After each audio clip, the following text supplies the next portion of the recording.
So cool that you came. Yeah, thank you for coming here today. I can start by telling who I am. I'm Tonny. I live in Berlin. I live in Germany now for 4 years, from 2016. I studied here and now I also work. But I love, of course we all have many different identities, and one of the identities that I love to introduce myself most with is I am a climate justice activist and a degrowth activist. I have been involved with the climate movement since 2018, like beginning of 2018. I was mostly involved. I was here in the Leipziger Klima Camp for the last 2 years, but I've never been able to come to Hambi with this. But of course, everybody in Germany, I think whoever is involved with the movement knows Hambi's story, and yeah, I think most of us have this dream. So for me, it's really kind of like a dream come true. I've wanted to come to Hambi for a long time.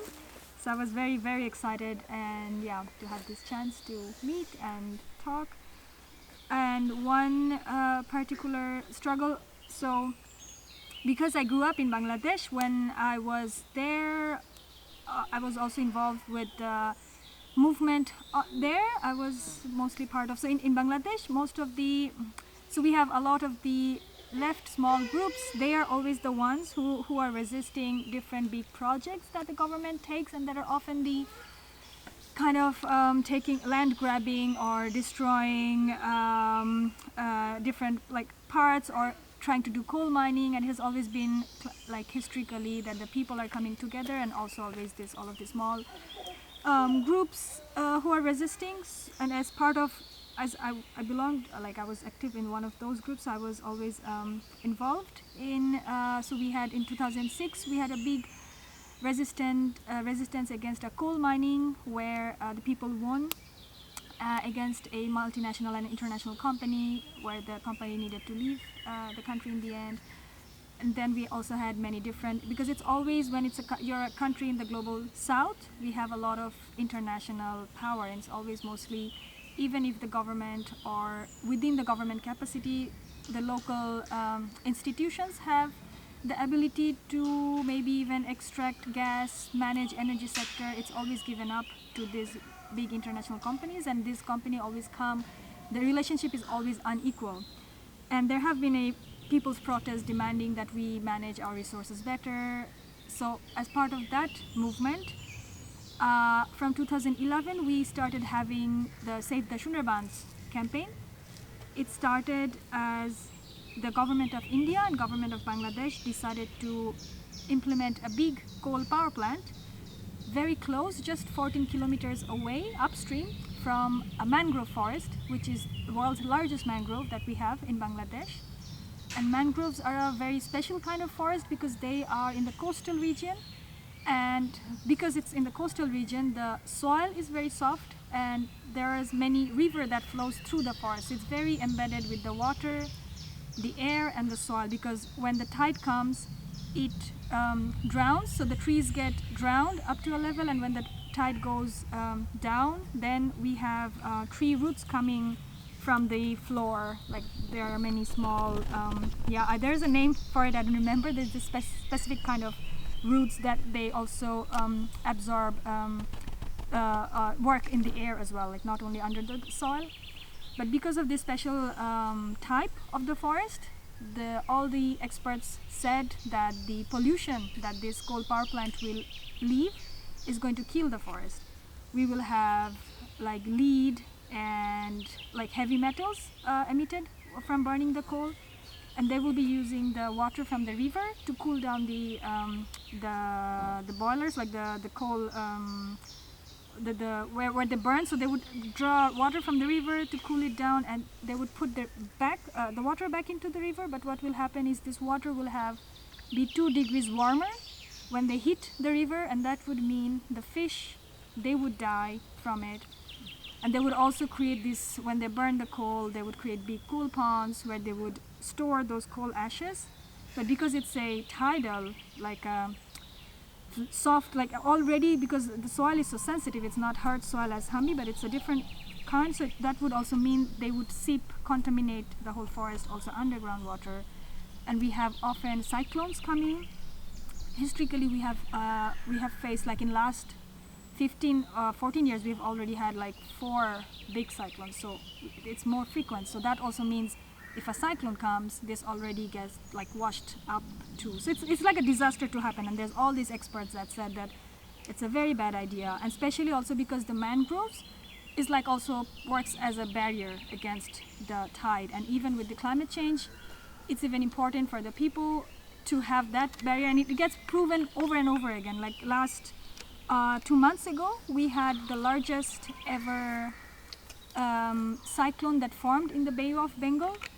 Even though it was not so big when it hit the land, it got reduced. But then when it made the landfall, we even saw there is how this forest takes the first impact, and it makes the speed of the wind get slower. So then it really protects the people and everybody that lives on the land. So it's really a very, very important forest, but at the same time it's crazy that they are not caring at all. And they started, so when the knowledge went out that they're planning to build this coal power plant upstream of this forest, so from the movement then we started making it aware, telling it to people, and then over the time the movement got really, really big. There were a lot of different action. We started, of course, we started with like signature campaign, and then we did a lot of mobilization. And one of the biggest mobilization was there was walking from the capital to close to the forest, like it was almost like a 500 kilometers walk that happened over 3 days, and in total like 5,000 people participated all the way from capital to the forest, and on and off there were in total 30,000 people who joined the march and then left or stayed for a while. And also we had like a lot of paintings, songs, pictures, like it got really big in the campaign, and the movement became so big, I love to say this, that the government, there was even a time when the government started creating advertisement against, to kind of change the public opinion or sway the public opinion. And it was also very funny. We laughed a lot because they made the advertisement in a way that there was this elderly man in his car with his young son, and then he's telling his son like, oh, why are you so angry? And the son is saying, yeah, this power plant shouldn't take place, da da da. And then the dad is saying, yeah, but government is like your dad. They would never do something that is bad for you. It was so hilarious that we were also like, look how bad they're losing, that they have to make this kind of advertisement. It didn't work at all. But so these are all this that happened in last 9 years. In 2016. So when I was back home, I was involved with this movement, but not very embedded or something. But in 2016, I was already here in Germany, and I was studying. And then we had a big mobilization in Dhaka, a strike. And in that strike, there was a lot of police brutality and violence. And I saw some of like my friends, and there were even, because when I was involved before, there were people like, you already know, and there were even my fellow like friends, girls who we were like growing up together. We were kind of convincing and going to these mobilizations together. So I saw them getting beaten up, very brutal pictures, and that was very emotional for me. Then I was like, I was very angry, and then I was like, okay, what can I do? And I was like, okay, you can beat them up on the street, but I'm here outside. You cannot beat me here. Maybe we can do something from here. So then we started trying to mobilize and connect with other Bangladeshis who are diaspora. And then we did, in 2017, January, we did like in 17 countries, we did a global day of protest where from all these different parts of the world, we were all giving solidarity with the Sundarbans campaign.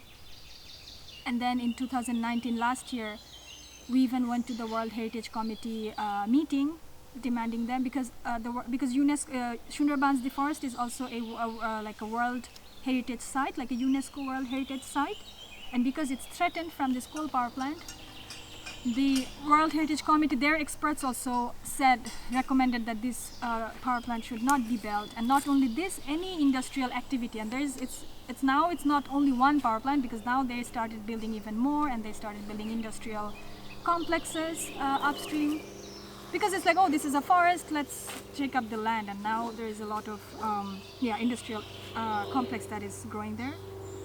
So that was also a very kind of a positive win in terms for the movement side, because the UNESCO committee also very strongly opposed this kind of projects. But it's still kind of going on, and now from this year what we learned as well, like we started digging more information about who is financing this project, what kind of companies are involved, and what we learned is there is a German company that are based in Stuttgart, and they are actually the chief engineering consultant of this project. They are the one who is monitoring, so they are also doing all kind of procurement, they are monitoring the construction work. They probably also even provided the design work for this power plant. And what we see also from the movement side, that this is something that we can do from here within, like from Germany. It's possible to create pressure, because they really don't want so much attention. This company, it's like a GmbH. We want to create pressure and we want to make this public, because there's also not so much information or awareness that a German company is involved with such a controversial project that is heavily disputed. There's such big movement against, and it's going to create such a terrible, like there's all these expert and all these big, even like renowned institutions who are also opposing it. There's all this study that shows this power plant is going to impact. So it's a very shameful situation where there's this German company involved, and that's why we are trying to now create awareness here inside Germany, so that this company stops their involvement with the construction of this power plant. And we see that if they stop their involvement with this project, that would definitely mean this project is going to be delayed, and that would again be also a strategic win for the movement side, and that could be very strong and powerful at this point. So from there, now we are going to different groups and sharing and kind of asking for support and thinking like, what can we do to make sure that this involvement. So for this part of the campaign, we are like Stop Fischner, Save the Sunderbans. This is what we are launching, or kind of already trying to do now. So as part of that, we started a petition this April, and we already have a bit of more than 25,000 signatures. Last June 19, we went in guard. They were also not very happy, because before that there were quite some reports also here in German newspapers, including Süddeutsche Zeitung, but they were never responding. There were always these reports, and Fischner was not engaging. This is the first time they responded, and of course they tried to justify like, oh yeah, this is important because Bangladesh needs like Brücken technology, like a bridging technology. And then we saw like, no, we don't need, because there's all this study that shows we have very good potential for renewables, like we don't need coal at all. And then there's already some in some parts of the management, like we also have some overcapacity. So there are all these even technical, even if they try to sound smart and give us these technical reasons, but we even have very good answers to all of those. Like we have very good studies, and even I think we, from the movement side, we also have a detailed alternative power plan we proposed to the government, because government always says, oh, we need coal, and then we said no, we don't, because we can give you even an alternative power plant where we can use renewables and we can have even more energy capacity, and it's actually going to be even cheaper. So there was a lot of volunteers who worked on it, and they created this big power plant. So we even provide like, oh, we are not only saying no, we also have even solution. So if you were really caring about people, you could implement this, and then we would see. So there's really, it's not about people. It is really about there's an international coal lobbying, because other countries are phasing out coal, and then there is this, now the coal lobby tries to find wherever they can make their last bit of money, and this is why they try to push down their outdated technology that we definitely don't need in Bangladesh. But it's not only Bangladesh. What we learned over the years as well, that they also do the similar in certain countries, also in the African subcontinent. They have been trying to do to some countries, also in Indonesia. So they're just trying to push to different smaller countries maybe who have less power, and then force them to create coal. And it's also even more terrible, because like we are also on the front line of the climate crisis. Like Bangladesh would be impacted by the climate change first. And then when our government was like, yes, but we don't have such a big carbon footprint, and it's like, yes, but that does not mean we make our carbon footprint bigger. Like we don't need that, and we already have alternative solution. So it is absolutely like not any way like we can start having coal power plant in 2020, and from the movement side, that's also why we very strongly oppose. That is kind of also this case. What I learned a lot over the years, that how this is very global, this whole coal supply chain and all of this. The actors that are involved, there are not only one company or one government, there's all these different governments. Some of the financing that went into this power plant is also actually from European, like different European banks, like Standard Chartered. There's even some money, upstream money through indirectly from Deutsche Bank, but also all of this different. So it's a lot of different global actors who are collaborating together to cash out our future. But at the same time, then we started thinking, yes, but then we can also create our global connection and network and solidarity to resist them. And this is also something that's why I come to you, the story, and building a better solidarity. Thank you.